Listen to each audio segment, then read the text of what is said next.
یہ اللہ کی عبادت محض چند رسوم کی ادائیگی کا نام نہیں، یہ کوئی جز وقتی اعمال کا نام نہیں، اللہ کی عبادت ایک کل وقتی کام ہے، ہمہ وقت اللہ کی عبادت میں مصروف رہنے کا نام ہے۔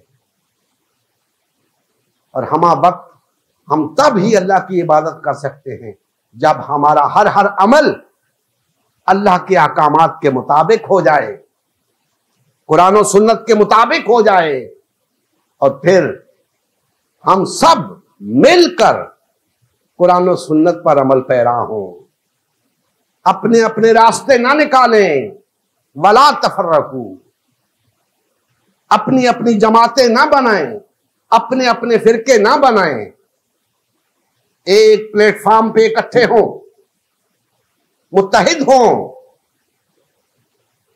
دوستان محترم، یہ اللہ کی عبادت تو ایسی چیز ہے کہ اللہ جل مجدہ پوری انسانیت کو اس عبادت کے ذریعے امت واحدہ بنانا چاہتے ہیں۔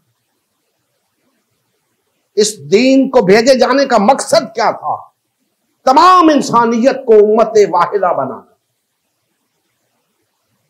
لیکن آج افسوس کا مقام ہے کہ جن لوگوں نے اس دین کو قبول کیا ہے وہ خود منتشر ہو چکے ہیں، ٹکڑے ٹکڑے ہو چکے ہیں۔ جنہوں نے انسانیت کو وحدت کی لڑی میں پرونا تھا، جنہوں نے پوری انسانیت کو امت واحدہ بنانا تھا، خود ٹکڑے ٹکڑے ہو چکے ہیں، خود فرقہ فرقہ ہو چکے ہیں، بے شمار جماعتوں اور تنظیموں میں تقسیم ہو چکے ہیں۔ ضرورت اس امر کی ہے کہ ہم پلٹیں اللہ اور اس کے رسول کے طرف، واپس آئیں اللہ کی تعلیمات کی طرف،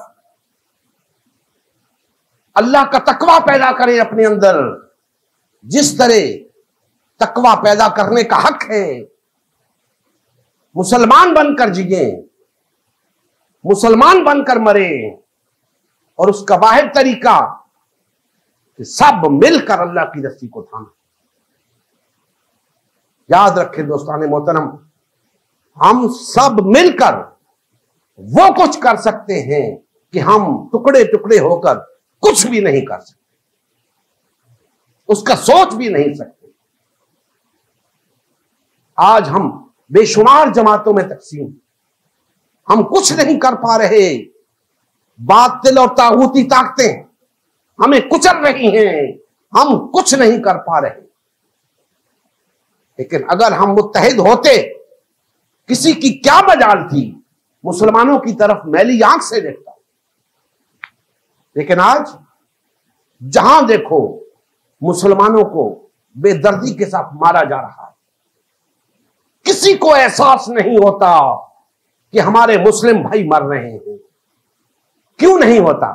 اس لیے کہ سب بھائی بھائی ہیں ہی نہیں، ان کے درمیان رشتہ یا اخوت ہے ہی نہیں، ان کے پاس وہ دین ہے ہی نہیں، ان کے اپنے اپنے ادیان ہیں، ان کے اپنے اپنے مفادات ہیں، اپنی کرسیوں کو بچانے کے چکر میں ہیں، اپنے اقتدار کو بچانے کے چکر میں ہیں، انہیں کسی کی کوئی فکر نہیں۔